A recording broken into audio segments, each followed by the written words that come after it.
Le harcèlement sexuel dans le sport a été encore peu abordé dans le cinéma. Et le premier film de la française Charlène Favier vient apporter une belle contribution au débat. L'histoire semi-autobiographique d'une jeune sportive qui va tomber sous la coupe de son entraîneur, qui cherche à la dominer mentalement et physiquement. Frédéric Ponsard a rencontré pour Euronews la réalisatrice juste avant le deuxième confinement, fin 2020. Dans ce film, c'était vraiment l'idée de travailler finalement le rapport entraîneur-entraîné, que j'ai voulu traiter avec toutes ses ambiguïtés, toutes ses contradictions, sans jamais caricaturer les choses, sans être manichéenne aussi dans la façon dont voilà, je tricote un peu cette relation d'emprise. C'est un truc qu'elle ne voulait pas, mais elle ne savait pas ce qu'elle voulait. À 15 ans, on ne sait pas vraiment ce qu'on veut.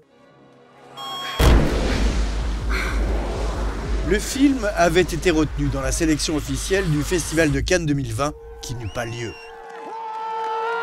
Slalom est en gestation depuis 8 ans et ne veut pas surfer sur la vague MeToo. Il cherche d'abord à nous mettre dans la peau d'une adolescente sans expérience. Je voulais absolument que ce film, ça soit un voyage émotionnel, un voyage sensoriel, parce que je pense que c'est une très bonne manière d'impliquer le spectateur dans cette histoire. Et c'est un film où j'avais pas du tout envie finalement d'être dans un discours analytique, j'avais pas envie de juger mes personnages, j'avais envie voilà, qu'on ressente tout ce qu'elle va vivre et qu'à la fin du film, on se pose une question très simple, c'est qu'est-ce qui s'est passé? Pour que le débat puisse s'ouvrir, que la parole se libère. C'était vraiment ça l'idée du film. Le film a pu être projeté dans de nombreux festivals et rencontrer un succès public et critique. Il sortira en Europe dès la réouverture des cinémas.